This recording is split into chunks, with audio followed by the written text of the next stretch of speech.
Estamos começando mais um podcast Semeando, um programa ao caminho.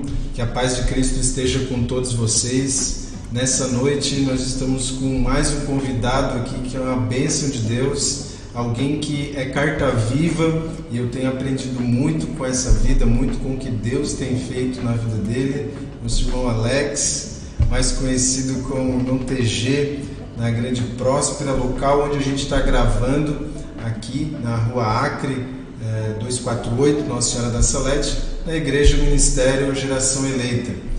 E nessa hora a gente pretende falar sobre alguns atributos de Deus e principalmente como esses atributos, como essas características chegaram nas nossas vidas e como Ele tem mudado a nossa vida. Então, TG, fica à vontade, a palavra também está contigo, te apresenta aí para o povo de Deus, e a gente tem esperado muito por essa hora. Amém. Primeiramente, boa noite. Minha saudação é de paz a todos aqueles que hão de ouvir. Para mim é uma honra, uma alegria, muito contentamento no meu espírito, muita alegria,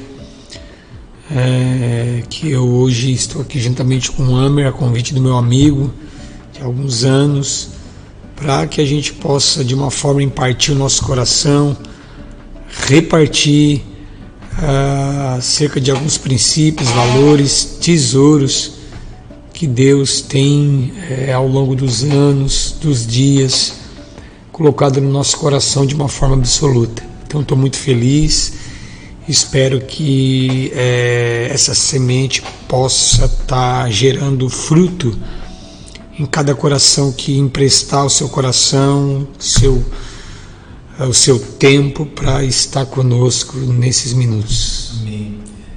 E de repente ele é apresentado para a gente começa a descobrir muitas coisas, muitos atributos de Deus. E o primeiro que eu acredito que nos atingiu e queria que tu falasse como foi, na tua vida, é o amor de Deus. Porque a Bíblia nos diz que por amor, da gente, Deus entregou o seu único Filho por amor da gente, para nos salvar. E Cristo venceu a morte, e inclusive uma morte de cruz, a qual nós celebramos a Páscoa nos últimos dias, e esse amor venceu a gente. E nós perdemos pessoas, nós perdemos amigos, nós vimos muitas coisas que talvez fizesse a gente questionar sobre o amor de Deus, Mas queria que tu comentasse por que realmente Deus nos ama, como Ele representa esse amor assim, na tua vida.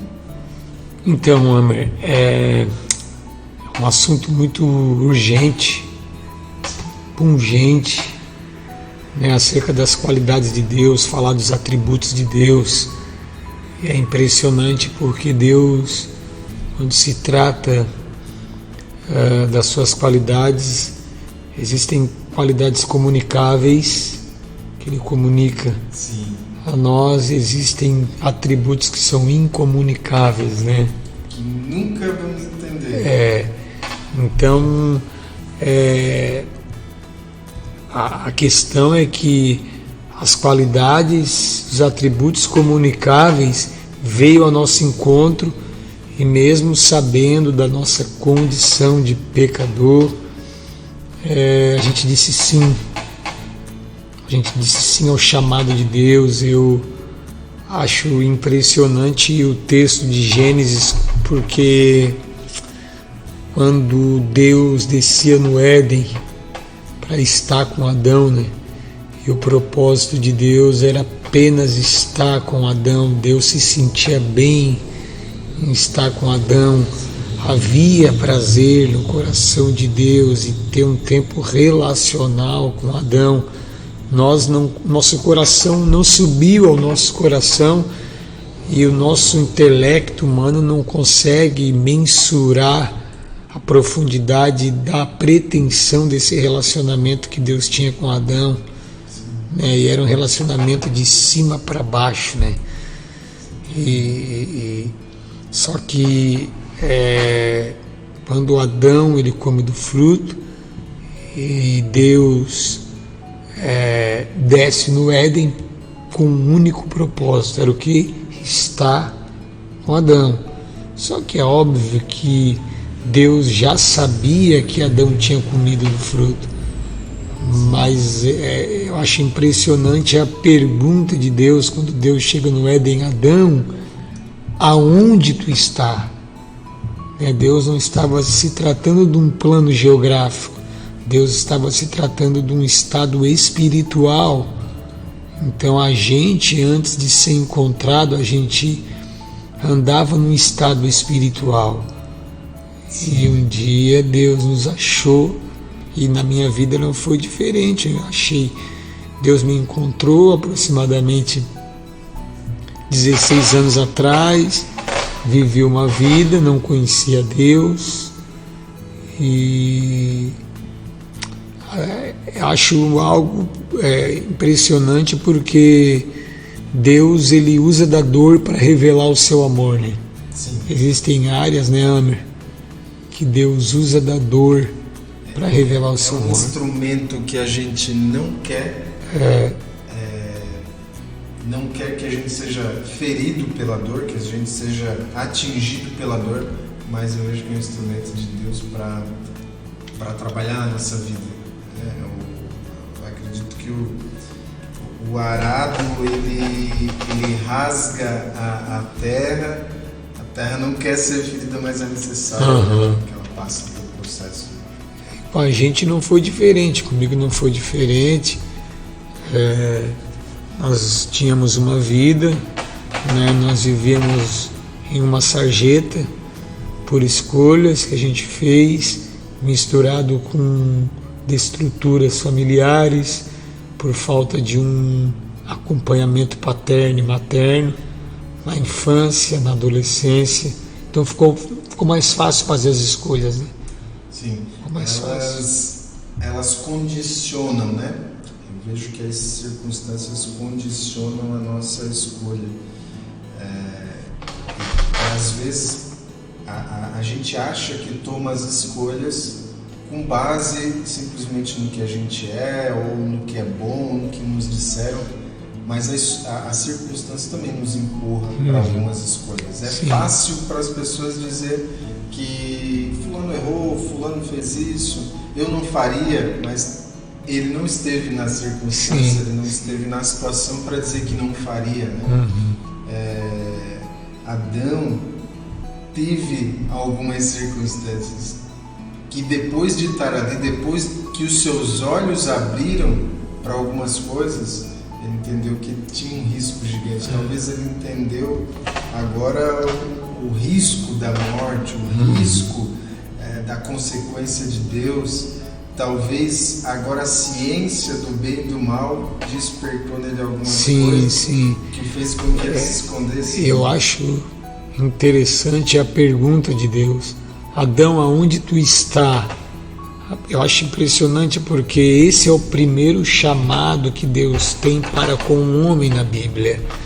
E é óbvio que ao longo dos anos a gente vai maturando, a gente vai entendendo, e a gente vai dividindo vocação, episcopado como chamado de Deus, né? A gente tem então, o nosso parâmetro de chamada era o serviço. O primeiro start que já vinha no nosso racional era o serviço, né? Mas a gente observa que o primeiro chamado que Deus tem para com o homem é para estar com o homem. E existe uma diferença muito grande, e hoje no tempo atual, no dia presente, o crescimento de cristãos aumentou assustadoramente, porém isso é muito notório, a questão do conciliar, do ouvir falar de Deus e andar com Deus. Eu acho que hoje isso é muito... há um número muito maciço de pessoas que vão nas igrejas evangélicas, tal, mas andar com Deus, e acredito eu falo, né, propriamente dos meus desafios. E o maior desafio que eu tenho encontrado hoje na vida cristã é ser discípulo. Porque se eu sou discípulo de Jesus, consequentemente eu me torno parecido com Jesus, semelhante. Então, para mim, não há nada mais difícil na vida cristã. Tem as nossas batalhas, nossas guerras, mas ser discípulo de Jesus, porque Jesus deixa três ênfases que são árduas. Elas precisam ser, a gente precisa ser imergido a uma nova realidade. A gente precisa, é um choque de realidade. Tu negar a si mesmo e ir para a cruz, né? E quando se trata de cruz, ela é muita coisa, é vergonha, é morte, é renúncia, é abnegação, é afronta, a cruz ela tem vários, não é somente a morte e a vergonha, né? E aí Jesus deixa esses três parâmetros: negar o homem Adão, negar a natureza adâmica, né? Ir para a morte, né? É interessante que Jesus trabalha assim numa perfeição tão extraordinária, porque ele primeiro ponto, para mim chegar na cruz eu tenho que negar. Eu não vou conseguir chegar na cruz se eu não me negar. Eu não vou conseguir ter acesso à cruz se eu não primeiro tomar a decisão de negar minha natureza adâmica. E então acredito que Deus apresentou algumas qualidades para mim que me impressionou, e óbvio, o amor, ele foi o primeiro, né? O amor, ele me trouxe sentido, ele trouxe desejo de viver planos de Deus. O amor, ele consequentemente, ele te torna mais humano. O amor, ele te deixa mais flexível. O teu olhar, ele já não se torna mais o olhar para dentro de ti, já olha nos ângulos, para outros ângulos, né? Quando a gente olha para a Bíblia vai dizer que o amor de Deus, para que a gente possa ter uma noção, ele é comparado ao amor de uma mãe pelo seu filho. E ainda que uma mãe venha esquecer o seu filho, Deus nunca nos esquece. O amor dele, a Bíblia diz que o amor dele tem ciúmes por nós. E agora, né, sendo pai de 3, né, TG? Pai de 3. Sendo pai de 3, a gente pode entender que uma parte desse amor a gente consegue agora chegar perto, a gente consegue compreender, a gente começa a fazer coisas não mais por nós, mas por eles, né? Não mais viver por nós, mas também por eles. É assim contigo também? Esse amor é superior à tua vontade? Eu nesses anos de cristianismo, eu tenho algumas, não são guerras, mas eu acredito no cristianismo prático, autêntico. E quando Jesus ele te encontra, esse amor começa a te tomar o teu interior, teu coração, te lavar, né? O sangue de Jesus começa a te purificar. Então teu olhar, consequentemente, é resultado daquilo que tu está recebendo. Então as pessoas que estão mais acessíveis a ti, que é a esposa e os filhos, consequentemente a gente vai começar a doar, a dar o nosso coração, a ver isso como um valor maior, né? Os filhos, a esposa, se dedicar para os filhos, se dedicar para a esposa, amar, ensinar, instruir. Então, eu posso te dizer que eu fui amado por Jesus de uma forma que eu não consigo mensurar, eu não vou achar isso, né? E eu gosto do texto de Mateus, quando Jesus Cristo está sendo ovacionado na entrada triunfal em Jerusalém, e ele está sendo ovacionado, e é impressionante, tudo bem, Jesus é ovacionado, Jesus não reage, Jesus entra no templo, Jesus reage ao comportamento, né, de algumas pessoas da comunidade de Israel, mas o que mais me impressiona, um texto que fala muito ao meu coração, é na segunda pela manhã, quando Jesus retorna para Jerusalém. A Bíblia diz que na beira do caminho havia uma figueira e Jesus teve fome dessa figueira e chegou lá, tinha apenas folha. Então eu tenho muito problemas com aparência, por isso que eu acredito no evangelho prático, o evangelho que pratica, o evangelho que frutifica, né? O arrependimento é a porta para te começar a praticar a hospitalidade, a solidariedade, a piedade, porque o bem-estar do próximo, o serviço, porque era isso que era o comportamento de Jesus. Então eu acredito muito, Jesus amaldiçoou aquela figueira, é óbvio que tem todo um contexto ali, mas o que me impressiona que só houve uma palavra de maldição sobre aquela figueira porque não tinha fruto, e Jesus é óbvio que estava fazendo uma conjectura ao comportamento da religião judaica, ao farisaísmo, ao legalismo, né, que tinha discurso, mas não tinha vida. Jesus estava linkando ali com o comportamento dos fariseus, e ele compara aquela figueira. Então é algo que eu procuro sempre responder, e é óbvio que ao longo dos anos tu vai entendendo, o Espírito Santo vai te dando um encargo de consciência de que tu serve por gratidão, tu serve porque tu é um vaso, tu serve porque tu é um canal, tu serve porque tu é um cooperador, tu serve porque tu és um canal, uma caneta, né? Tu é uma voz do que clama. Então tu vai entendendo isso, que Deus ele não precisa de mim, as pedras elas clamam, mas Deus ele conta com a gente. Faz parte do desejo dele. E eu fui compreendendo isso ao longo dos anos, fiz muitas escolhas erradas, antecipei o que não era para antecipar, ansiei o que não era para ansiar, que isso é natural, mas, Hammer, eu me sinto bem, me sinto muito em paz com um evangelho prático, um evangelho simples, um evangelho com pouco discurso, um evangelho onde eu tenho lutado todos os dias para tentar ser sensato o máximo possível, porque se tu for observar à luz das Escrituras, Cristo, quando nos seus 3 anos de ministério, suas obras, seus sinais, geravam uma reação no povo, porque era impactante ver alguém ressuscitando, ver um cego enxergando, um coxo se levantando,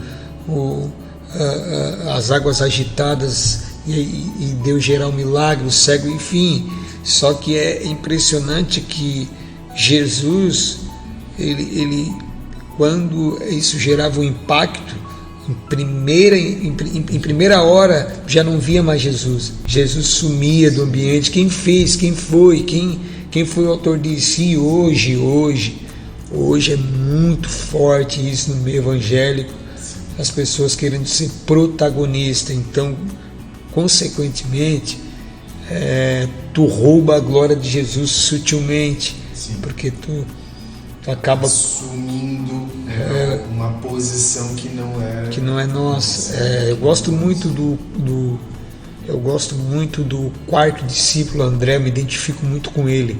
É um dos discípulos de Jesus que eu mais se identifico, porque ele era irmão mais velho de Pedro. Ele apresentou Pedro para Jesus à luz das Escrituras, em João, ali no capítulo 1, versículo 35 e diante. Ele apresenta Jesus para Pedro, sendo irmão mais velho, e ele era discípulo de João Batista. Ele já era um discípulo de João Batista, e aí Jesus passa, ele se torna discípulo de Jesus, e depois ele se torna discípulo do próprio irmão Pedro em Atos dos Apóstolos. coração de aprendiz, então me ensina muito, e as pessoas hoje elas querem se colocar em posições de evidência, de liderança, de destaque, né? E André é um discípulo que nunca almejou, né? Eu sinto que foi um dos grandes discípulos de João Batista.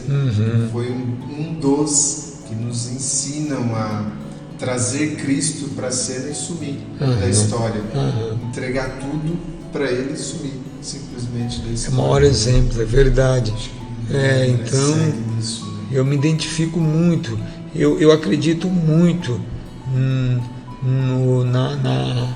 no fruto público.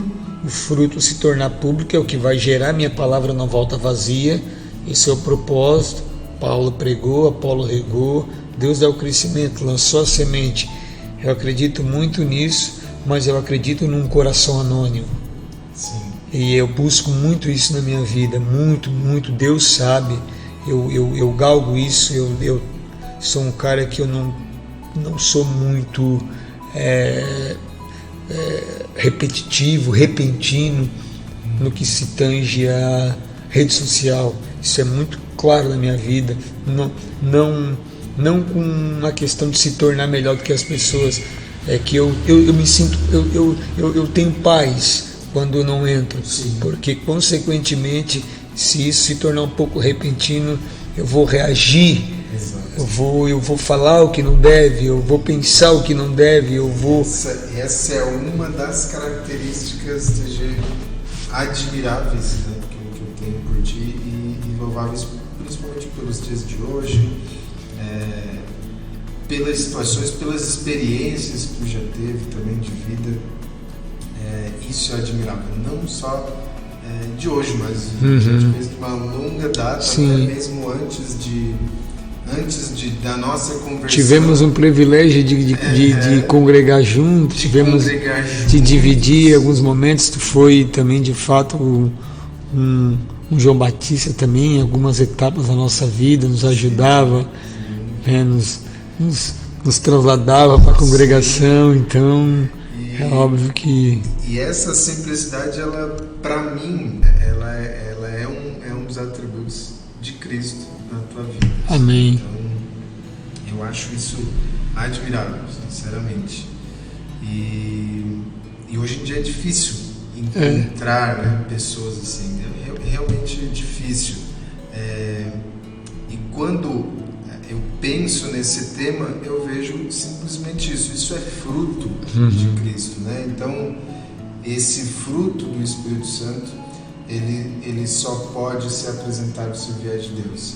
E este fruto é aquilo que Cristo realmente procura, aquilo que ele não encontrou na figueira. Então, eu quero também comentar para as pessoas que estão nos ouvindo que ter uma vida cristã não é ter sua aparência.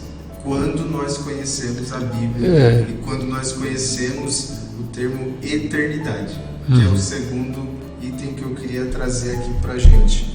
E quando nós pensamos nisso, a gente também pode considerar que nós um dia estaremos nessa eternidade. Aí a grande pergunta é como, né? Sim.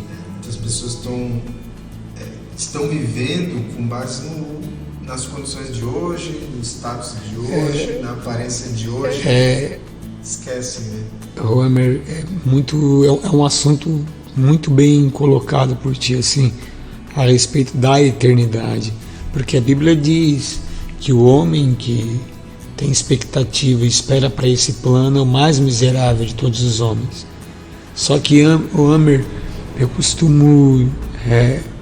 a gente precisa ter um lembrete de que a matéria-prima que Deus projetou o homem é uma tricotomia, corpo, alma e espírito, e é aí que está.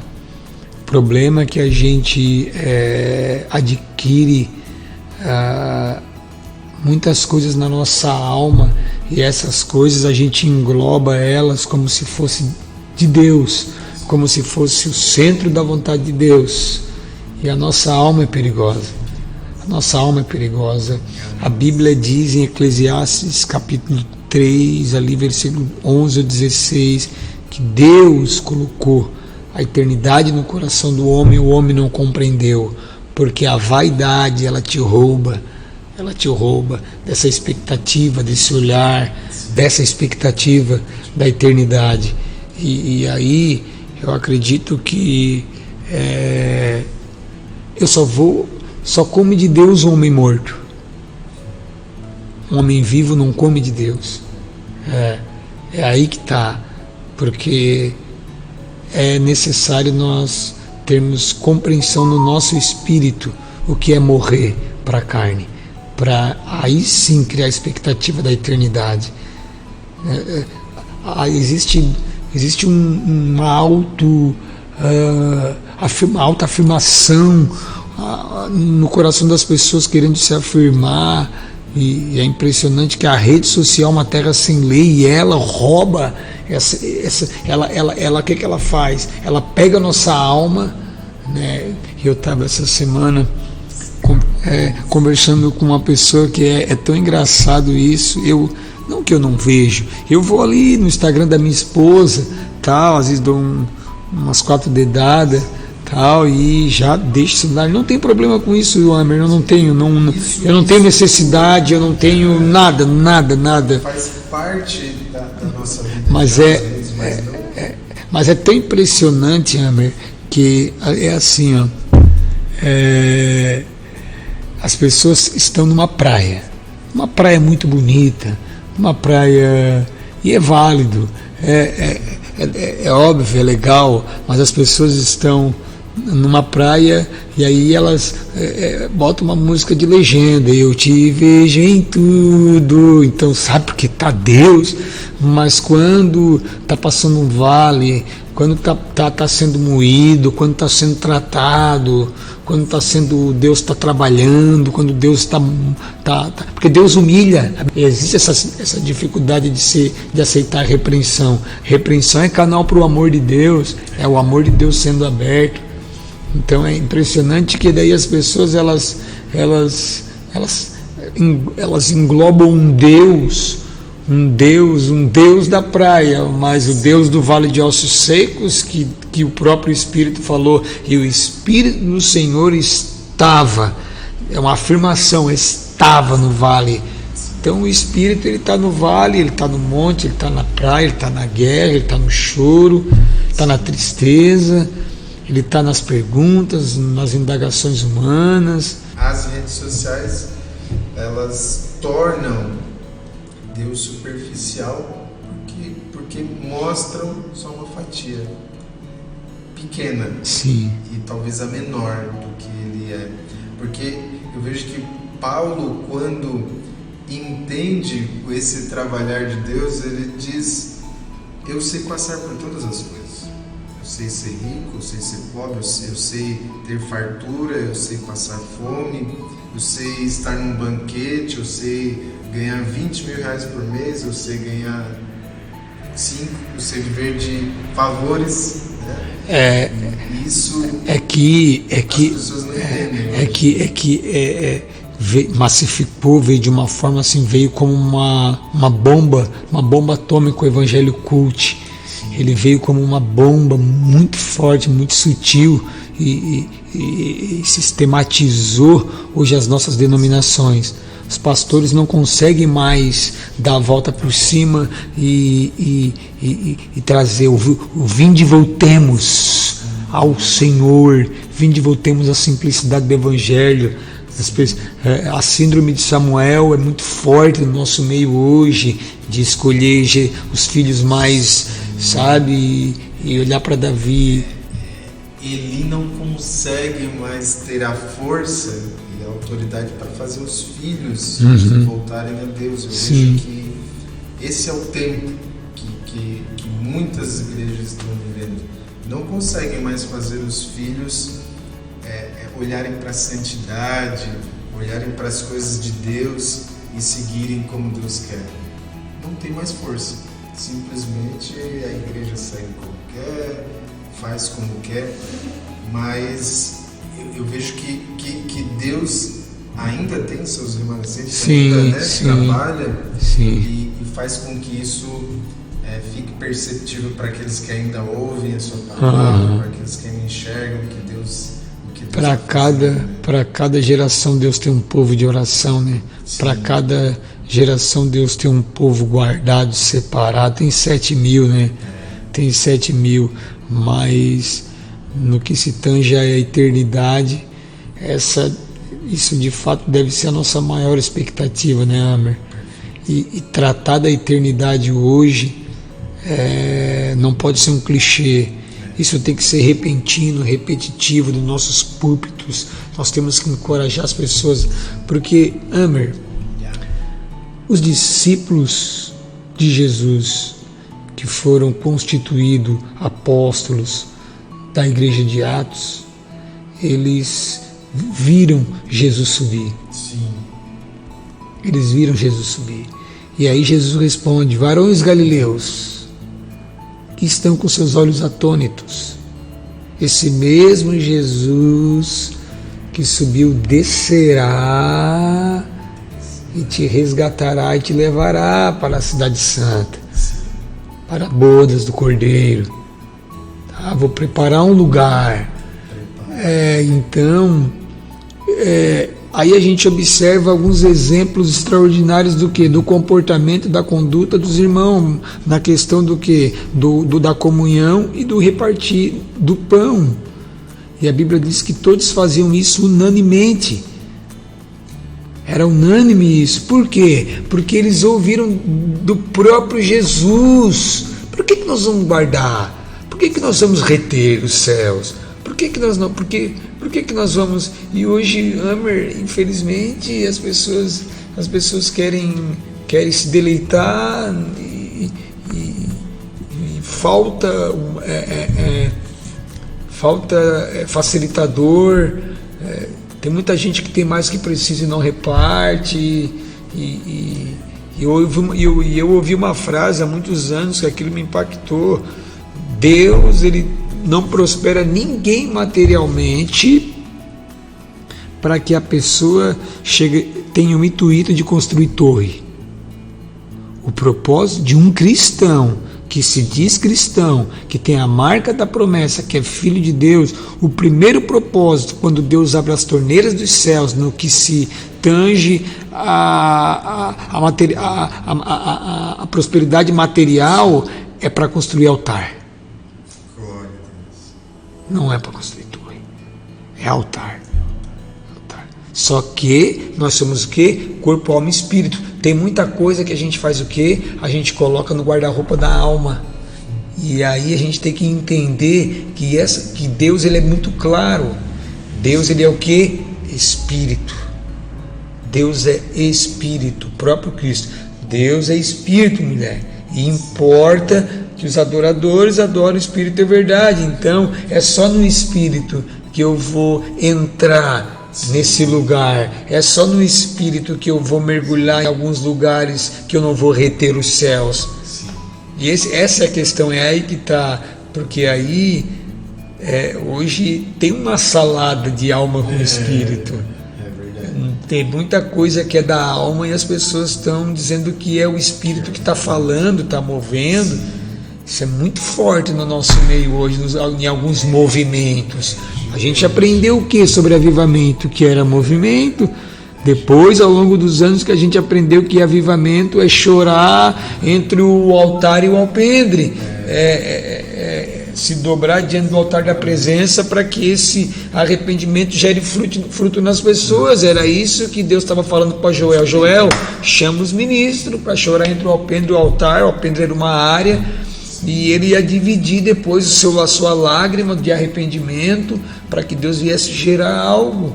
Só que isso hoje é muito... Algumas coisas parece que está fora de moda. Por quê? Por questão do movimento coach. Então, e o movimento coach, ele tem um propósito: roubar a eternidade, fazer eu viver bem aqui na Terra. Viver bem aqui na Terra, fazer vídeos e mais vídeos. Por isso que eu tenho um problema com rede social, porque tem pessoas que foram levantadas para ser uma voz, estão lá na Europa, estão lá na Inglaterra, estão lá em Dubai, fazendo exposição daquilo que não é necessário. E é óbvio que pode, tudo bem, mas alguém que foi chamado para ser uma voz, ele tem que ser muito discreto, sábio, sensato naquilo que ele vai colocar. E quando a gente recebeu no coração de fazer esse podcast, uma das coisas que Cristo colocou no meu coração é de que, assim como os discípulos resolveram escrever e anotar tudo o que estava acontecendo para que as próximas gerações pudessem entender de fato e na íntegra aquilo que Deus estava fazendo, Ele colocou no meu coração de que aquilo que Ele está fazendo hoje, a gente pode compartilhar, a gente pode gravar, a gente pode usar essa mídia para isso, para as próximas gerações, para talvez quem não viveu nessa época, não conheceu o TG nessa época, possa ver um dia uma carta viva e saber dos outros testemunhos e encontrar. Isso eu acho válido. Então, a gente precisa ser isso. É óbvio que a gente não vai ser um ogro, um eremita. Não. Quem nos conhece sabe que a gente é livre, a gente é tranquilo, a gente procura mais, a gente caminha por alguns veios que a gente acredita, né? Pegando frase do meu pastor, que quando ele diz isso, eu acho impressionante. A gente não é detector da verdade, né? A gente não é detector de uma verdade, né? Para completar, eu quero, só para fechar esse bloco aqui, esse pedaço, eu quero convidar as pessoas a se inscreverem no canal, a compartilhar esse vídeo, a enviar para outras pessoas que talvez estejam, como o TG já comentou, sem esperança, sem perspectiva, sem visão. Nós estamos hoje aqui por isso, porque Deus nos alcançou, porque o amor dele nos alcançou e outras tantas qualidades que Deus tem de forma infinita nos alcançaram, e por isso a gente fala aqui, por isso a gente está aqui. Um dos pontos que eu achei interessante aqui nesse tema que a gente resolveu trazer é que Deus é santo. A santidade de Deus, ela impede que Deus seja um Deus de libertinagem, um Deus de fazer qualquer coisa, porque Ele é livre. Deus é livre, não existe ninguém acima dele. E o que Ele decidir é lei. Então, se Deus é livre, por que Ele não faz o que Ele quiser? Por que Ele não nos abandona de vez? Por que Ele não decide recomeçar? Por que Ele não decide fazer outras coisas? Por que Ele não decide errar? Por que Deus não usa toda a sua liberdade? Porque Ele também é santo. Então, uma característica não limita a outra. E isso torna Ele completo. Deus, sendo santo, nos ensina sobre essa santidade. Eu vejo que a santidade nos mantém próximos dele, né? Quando a gente tenta viver de aparência, quando a gente tenta viver pela força da nossa vontade, quando a gente tenta buscar as coisas dessa terra, a gente também perde a nossa santidade. A gente, para quem nos ouve, para quem talvez nunca experimentou isso, a santidade que Deus nos coloca traz esse brilho que às vezes as pessoas não entendem, traz esse novo caráter, essa nova pessoa que nasce, né? E as pessoas talvez não entendam o TG, eu conheço ele de tal época, eu conheço o Amer de tal época, mas agora é outra pessoa, mas agora eu vejo outra pessoa. Eu vejo que isso é também esta característica de Deus em nós, a santidade. Quando nós nos aproximamos dele, ele nos torna santos. E faz com que a gente seja dele, né? E permaneça nele. Né? Eu acredito, Amer, piamente, eu acredito sem medo de errar, que a santidade é a qualidade que mais constrange o homem, a santidade de Deus. E a santidade, ela é o ponto de partida para que eu possa fazer um diagnóstico de mim e reconhecer e ter essa clareza de que eu sou um eterno pecador que eu estava condenado ao inferno, que eu não tinha ligação com Deus, e que Ele me achou, Ele me encontrou com olhos de amor.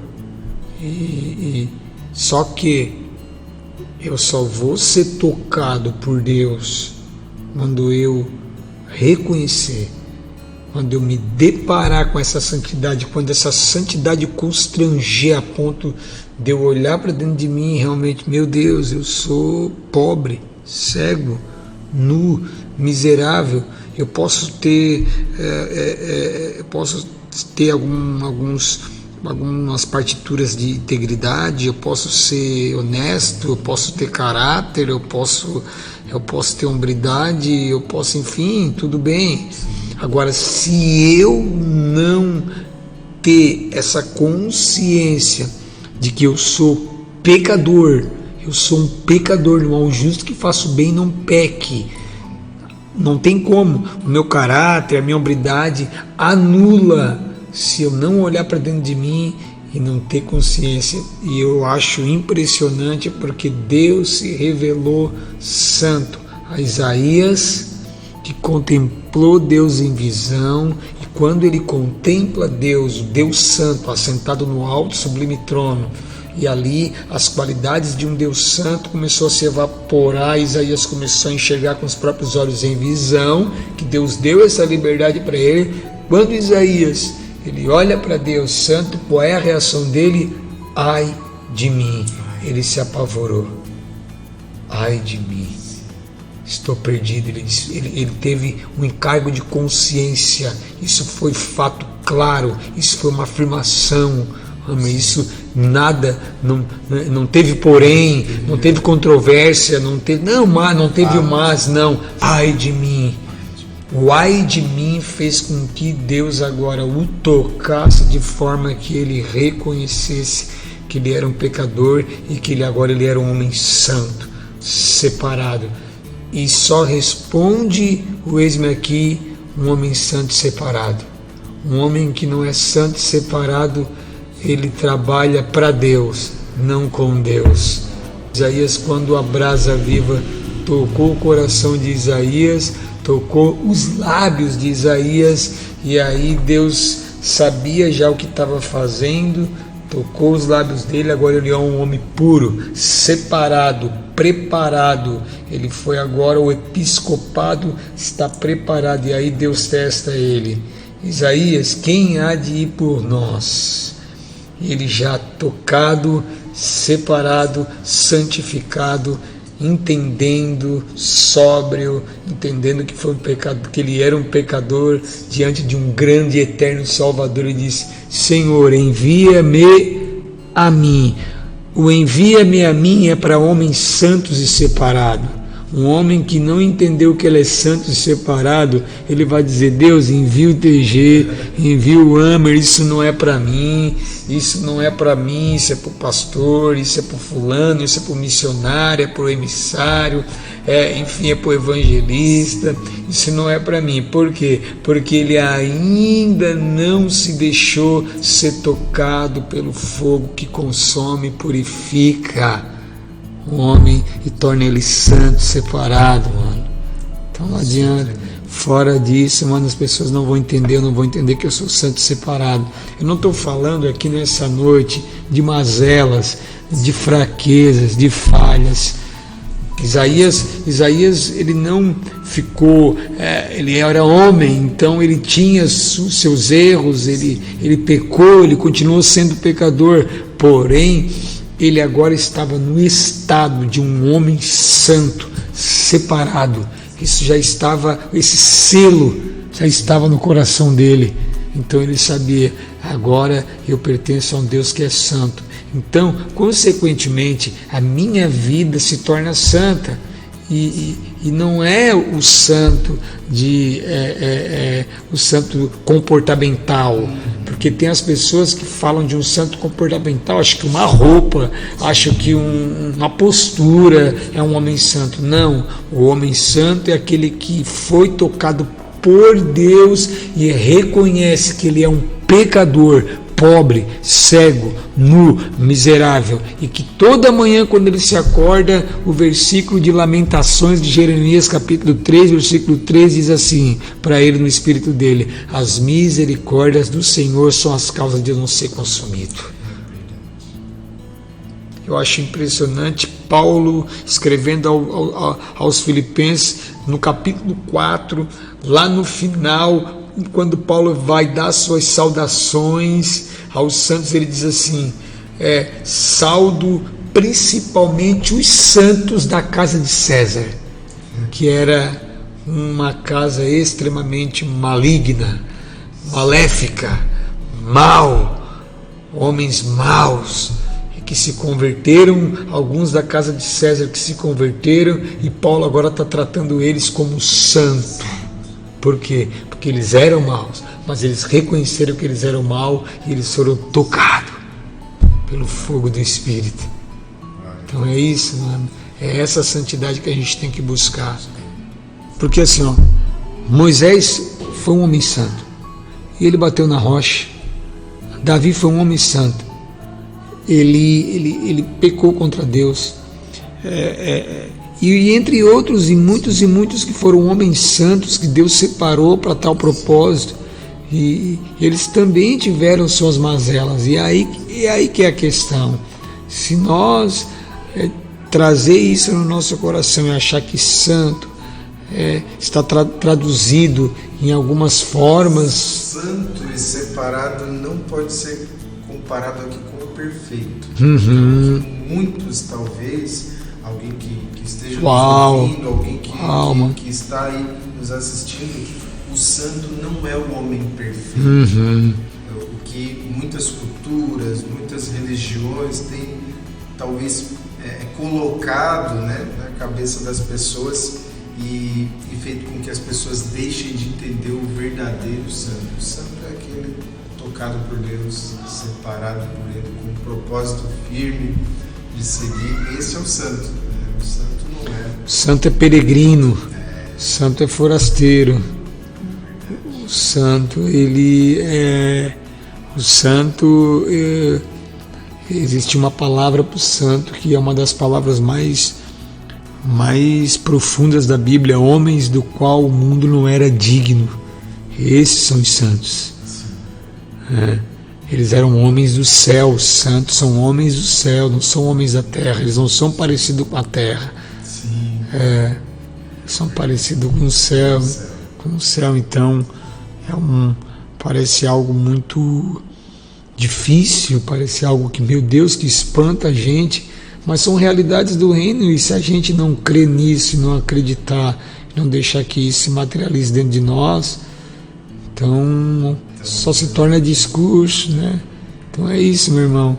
Então é uma honra eu poder participar desse podcast, e a gente espera que o Espírito Santo possa falar ao coração daquele que ouvir no tempo oportuno, né, dentro desses assuntos que são extremamente importantes, qualidades de Deus. Deus está preparado, Deus ele transcende, Deus ele não dorme, Deus ele não tosqueneja. Então nosso Deus ele está disponível, preparado a comunicar as suas qualidades com aqueles que talvez vão ouvir esse podcast e talvez estão até com algumas incógnitas na mente. Será que Deus existe? Será que Ele faz? Será que Ele trabalha? Será que Ele age? Será que Ele move? Eu sou uma prova, uma testemunha de que Deus mudou a nossa história e de dentro para fora. Mudou a nossa história, nos deu a Bíblia diz que Deus faz com que o solitário viva em família. E Deus me deu uma nova família, né? Então, sou muito grato mesmo, e que isso possa gerar algo em alguém que vai ouvir esse podcast, e crer que Deus tem suas qualidades e elas estão disponíveis a ser transmitidas e manifestas naquele que abriu o coração. E é muito simples. Jesus Cristo, ele é simples. A simplicidade do Evangelho é a profundidade do Evangelho. profundidade do Evangelho está na simplicidade. A gente não precisa aqui construir clichê para se achegar a Deus, não. Simplesmente só ter um coração sincero de Deus, eu estou aqui, eu preciso, eu careço de Ti, Tu és tudo que eu tenho, Tu és o meu viver, o meu fôlego, o meu tudo. Tua palavra diz que Tu é tudo em todos, então eu também estou inserido. Faz, Deus, me dá esperança, traz aquilo que só o Senhor conhece. Então esse é o meu desejo, de que Deus possa abençoar as pessoas que vão ouvir esse podcast e que as pessoas também entram nesse lugar de santidade, para que elas desfrutem, para que elas também não tentam afogar o seu vazio numa foto, numa balada, enfim, num carro do ano, enfim, num glamour, num pedigree, é algo que acha que vai suprir nós somos supridos com a graça, com o favor e com a misericórdia. Foi por isso que Paulo, quando foi alcançado por essa graça, ele já queria ir para Jerusalém pregar o Evangelho. E Deus, calma que é um processo, né? Porque a graça, quando ela é estabelecida, ela nos toma, ela nos transborda, ela nos ativa, ela nos cativa, ela nos dá um novo sentido. Esse ânimo ele é constante quando a gente entende, quando a gente abre os olhos para aquilo que Deus faz, né, nas nossas vidas. Eu quero mais uma vez te agradecer pela tua participação. Espero que seja a primeira de muitas, né, que a gente possa caminhar por muito tempo juntos, né? A gente já se conhece há um bom tempo, cada um tem uma caminhada, mas a gente conhecendo um pouco a história de cada um, né? Porque nós nos conhecemos do tempo de infância, né? Sim. Tempo de infância, onde nós morávamos ali, então, na comunidade que a gente morava, então cada um no seu perfil, cada um na sua... E sempre se cruzando, sempre se encontrando, né? Engraçado que eu vejo, engraçado a forma de dizer, né? Mas como Deus trabalha, né, com as pessoas e elas se encontram, desencontram, esse movimento que Deus faz é interessante, né? Sim. E eu creio que todo o movimento que Ele fez desde a nossa infância teve propósitos, teve formas de ensinar, te ensinou muitas coisas que às vezes a gente estava no mesmo bairro, na mesma rua, te ensinou coisas que talvez não ensinou para mim, ensinou depois para mim, depois para ti, e nos faz encontrar para compartilhar isso, e depois separa de novo para levar para outros lugares. Eu entendo que esse é o propósito que Deus tem e faz, né, com as nossas vidas, e quando a gente se encontra eu quero sempre aproveitar por isso, porque eu sempre aprendo, sempre tenho aprendido quanto à vida, com o teu testemunho, quanto à família, né? Também agradecer a Patrícia que liberou aqui, né? Imagina. Mas agradecer a Patrícia, aos filhos também, que a gente mantém no coração, a família que caminha com a gente. Eu quero agradecer de coração. Muita gratidão minha, Amber. Eu não tenho nem palavras, né, por estar participando, né, me encorajando, e tu também dando essa credibilidade para que eu pudesse estar hoje aqui dividindo meu coração, impartindo com as pessoas um pouquinho daquilo que a gente crê em Deus. E eu também, de uma forma muito sucinta, eu admiro muito essa forma que tu leva o Evangelho, essa forma que tu conduz o Evangelho na tua vida, né?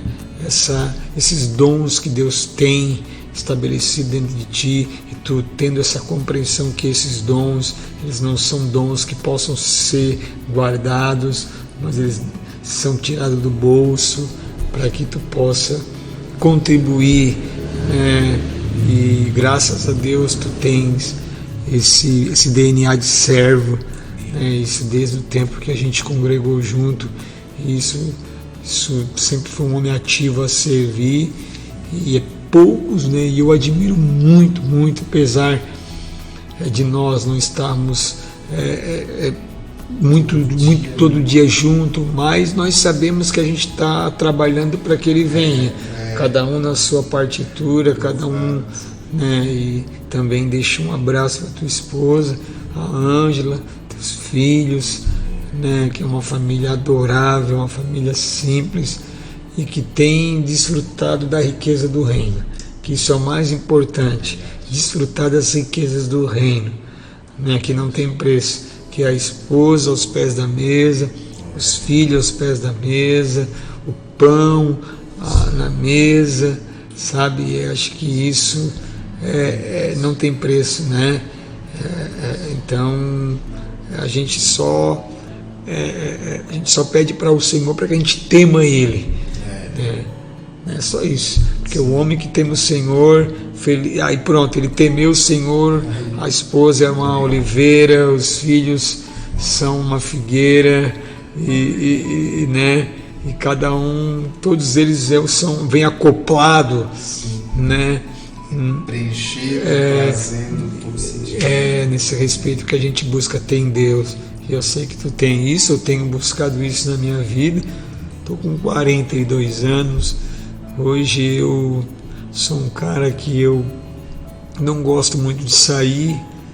Eu era um cara que era um boêmio, e hoje eu tenho um problema, assim, eu pago para não sair, eu gosto de ficar em casa, tanto dia de semana como final de semana. Gosto de ficar em casa, curtindo os filhos, trocando uma ideia com a galera, tal. Tenho meus hobbies em casa, enfim, e eu me sinto bem, não preciso de mais nada que me satisfaça. Tudo, quem tem Ele tem tudo, né? Tem tudo. E tudo que Ele nos dá é suficiente, né? Então a gente tem essa estima, esse prazer, esse valor na família, que é algo que eu também vejo que eu abandonei por muito tempo na minha vida. Então agora é algo que também com 37 eu vejo que, se possível, eu passo só com eles e deu, né? Ontem eu estava comentando isso com a minha esposa ainda. Minha família é suficiente para mim. Talvez eu erre às vezes eu vou ficar só em casa, tá aqui, tá bom. Às vezes até eu posso estar errando nisso, mas para mim é suficiente. Sim. Não almejaria outras coisas ou grandes coisas quando a gente tem isso e entende que isso vem de Deus, né? Eu compartilho isso, imagino que esse ficar em casa é bom. Desfrutar da família é algo tu não consegue mensurar esse desfrute, esse preenchimento que Deus te dá, esse encorajamento, porque a gente só levanta pelas manhãs e vai comer o pão de dores porque a gente olha para a nossa família e sabe que tem uma esposa, tem uns filhos que dependem das nossas mãos, que dependem do nosso acordar, que dependem das horas que a gente precisa estar lá, né, que o suprimento vem através do fruto do nosso trabalho. Então essa é uma das, né? Então a gente, porque se a gente não olhasse para os nossos filhos, para a nossa esposa, não era tão encorajado, né?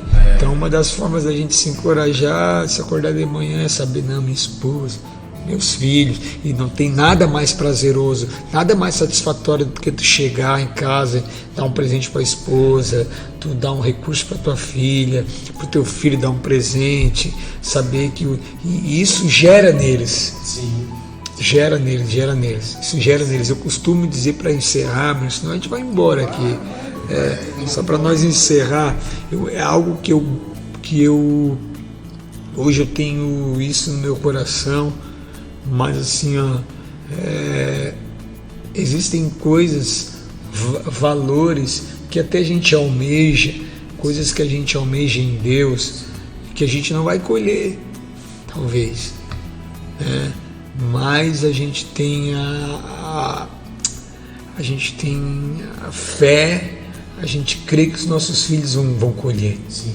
virtudes, sabe, esforços, abnegações, renúncias, entregas, sabe, tudo isso não é vão, não é vão. A gente talvez não colha algumas coisas, não veja, mas elas estão crescendo. Né? A gente tem dentro de nós essa esperança, que Cristo põe essa esperança em nós, e isso nos move, né? Isso é o nosso ânimo, como tu comentou, porque eu vejo, TG, que se a gente for olhar para o mundo, para aquilo que o mundo divulga, ou para aquilo que ele faz, para aquilo que acontece nas escolas, para aquilo que acontece nas famílias, a gente não teria ânimo de sair para trabalhar. Não. Eu não teria ânimo de botar meus filhos na escola sabendo que eles iam se matar lá dentro. Eu não teria ânimo de sair para trabalhar sabendo que seria tudo mentira, falsidade, perca de tempo. Eu não teria prazer em trabalhar se eu não fosse desfrutar das coisas que é o Senhor que nos permite, concede, né? que nos dá isso, né? Muitas pessoas, ao não entenderem isso ou perderem isso, estão aí se matando, estão cometendo suicídio, estão em depressão, estão doentes, estão simplesmente porque não entenderam o simples de Deus. Já comentou, o simples de Deus. O Evangelho é simples e suficiente, verdade. Simples, suficiente, satisfatório, pleno. Pleno, né? Ele preenche todas as lacunas do ser humano, né? Todas as lacunas do Evangelho preenche. A questão é entrar no Evangelho. Tem que entrar no Evangelho. Ter força para entrar. É aquilo que no começo do podcast eu compartilhei contigo. Nós necessitamos urgentemente se colocar na posição de discípulo. Nós precisamos, existe uma urgência na igreja brasileira de formar discípulos de Jesus. Discípulos. Porque se a gente forma discípulos, meu irmão, são pessoas que querem só andar segundo a lei do mestre, segundo o dever do mestre, segundo a mente do mestre, o caminho do mestre, sabe, os princípios do mestre, os valores do mestre. Então a gente precisa de discípulo. Há uma urgência de discípulo. A gente quer o cargo foi algo muito pressionou as pessoas e a gente depois de um tempo assim a gente vai entendendo que o cargo ele é muito farisaico, ele é muito assim, legalista. Sim. O cargo te dá lugar de evidência, o cargo te dá e a nossa alma ela carece de elogio. Nossa alma carece de bajulação. Nosso ego, ele todo dia o nosso ego ele mexe, ele tenta, né? E o discípulo não. O discípulo ele não tem evidência. Passa tempo. Ele é discípulo. Sim. Ele entendeu que ele foi chamado para servir, né? E responder ao que o seu mestre está introduzindo nele. Que é o amor do mestre, o coração do mestre, o olhar do mestre. Eu vejo que quem entende isso vai entender que isso é para a eternidade. Amém. Porque o que fez Lúcifer cair do céu foi deixar de querer servir a Cristo e tentar chegar no topo. É isso. Agradecer. Uma boa noite. Tamo junto, meu irmão. Uma honra.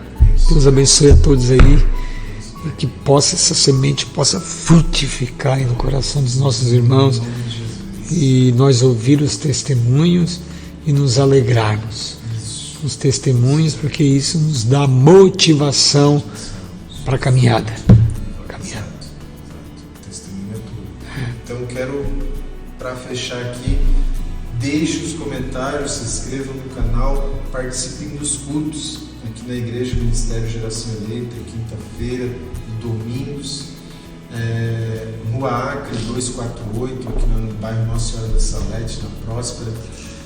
Quem sabe você pode chegar e ouvir aqui uma pregação do Irmão TG também, que vai ser uma bênção nesse lugar. Sempre tem sido aqui cultos abençoados e você precisa cultuar a Deus, e aqui é um bom lugar para você estar fazendo isso. Que Deus possa abençoar a todos, em nome de Jesus Cristo.